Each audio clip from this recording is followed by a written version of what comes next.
I was having a conversation today with somebody who said he was ADD, and before I even thought about it, I said, you're not ADD, you're evolving. That's not attention deficit, it's not a disorder, it's a new evolution.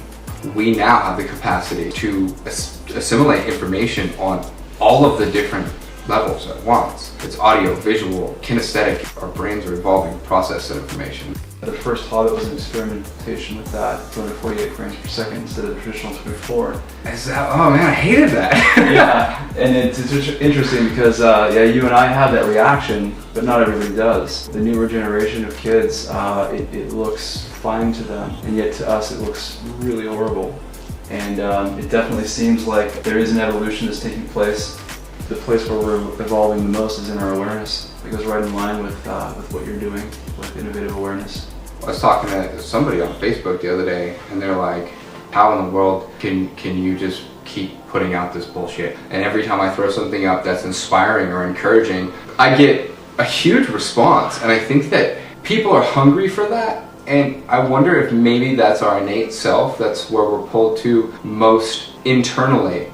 And when you try to make yourself better, you're showing a preference for that state of being, and then there's a tendency to even become disdainful toward those who you don't feel are making the same effort. And it's like one of the easiest ones to fall into and not even realize it. So then when you suddenly start thinking of yourself as better, then the ego creeps back in and you've washed away essentially what you attempted to do in the first place. I think it's our need for conclusiveness. I think so. I think we like to have answers that make sense, and we're not always comfortable not knowing the answer. I see it happening to my friends sometimes, is when they're going through life and they encounter something that completely challenges their value system, and suddenly their identity is challenged because everything that they found of value, it was all neatly organized, and sometimes it creates an incredibly dramatic shift.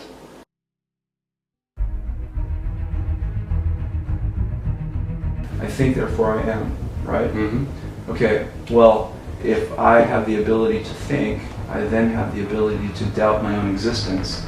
And if I can doubt my own existence, then I must exist. But I want to challenge that idea just a little bit. As you're thinking, there's another part of you that is aware that you're thinking. So what is it that observes the thinking? That's you. That's who you are. Yes. Not the thinking, but the awareness of the thought process.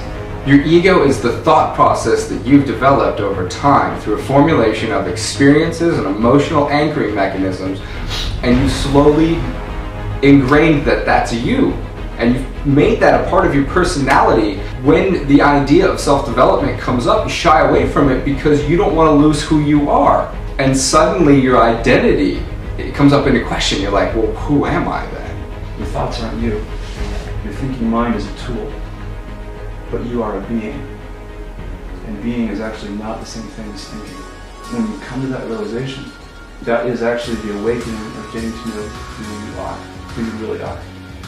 When you fall back into that awareness, into that place of observation of both yourself and everybody else, there's kind of a magic that happens where you suddenly forget the details and you realize in a moment you can't really be defined in any direction. That's kind of where it centers you. You don't want to be egotistical. It's right in that area where you don't know. The first time I've ever gotten in the ring, I remember asking my corner if I lost. There was no part of me that was conscious or thinking in that engagement. There have been times when I'll be talking and you just let that part of you go enough. You give that energy or whatever it is, that gap, and it starts to speak through you. And then there's that kind of talking you do where you're as surprised by what you say as the people around you. Then you get to a dangerous place sometimes because you go too far with that, and then you start to believe your own hype.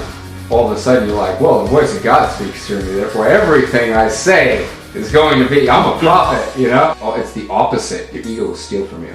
I remember being in a relationship with a particular person, and I remember what my instincts told me, and my instincts, or whatever that pull was correct. I knew it from the bottom of my heart, I knew it. And instead I thought, and I started to try and create value in me. I started to oppose her because I wanted to be of a certain level to her in her eyes, and I wanted to be better, and I would do whatever I could to make myself look better, and the more I did that, the less magnificent I was. I remember one conversation we had where you you accused me of being quiet. And you said, usually when I'm talking, it means I'm not learning. Then I think the next thing that you said was, if you have something to say, make sure that you can get from point A to point B in 30 seconds. But if you don't have that concept dialed, chances are you're probably just talking to hear yourself speak. We're talking to figure it out.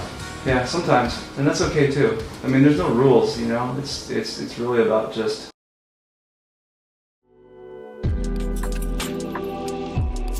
I think that morality can be broken down to a few simple concepts. First of all, I don't think that religion has a corner on the market of morality.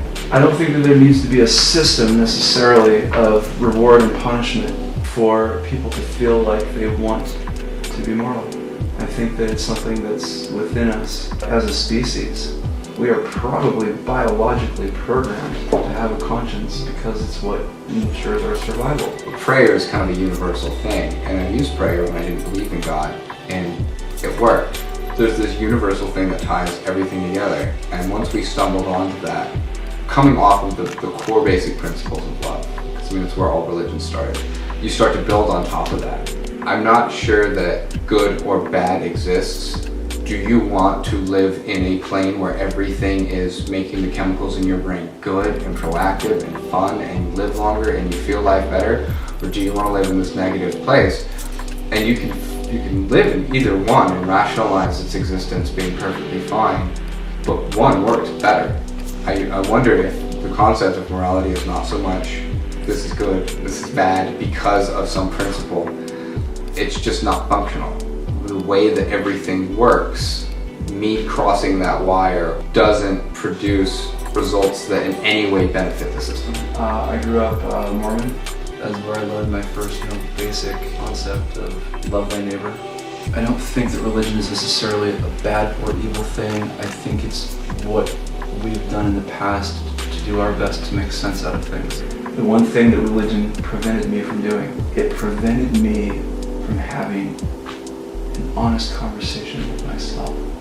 It prevented me from seeing who I really was, because there were all of these things I had to do to be somebody else's version of me. That was the same process for me, actually. I remember that day when the pastor, I said, why? And I had developed this victim mindset, and I said, save me, help me, do this for me. And I kept trying to be in this mold that didn't quite fit. He goes, God helps those who help themselves. That was my first shift in awareness, was when I took responsibility for my life and started analyzing what this was. I hope anybody listening to this takes a moment and really thinks about what that means to have an honest conversation with yourself. In our culture, in our society now, humanity, the whole human race here on Earth, our awareness needs to be turned inward, not outward. We are entering into a period of time where there needs to be a paradigm shift.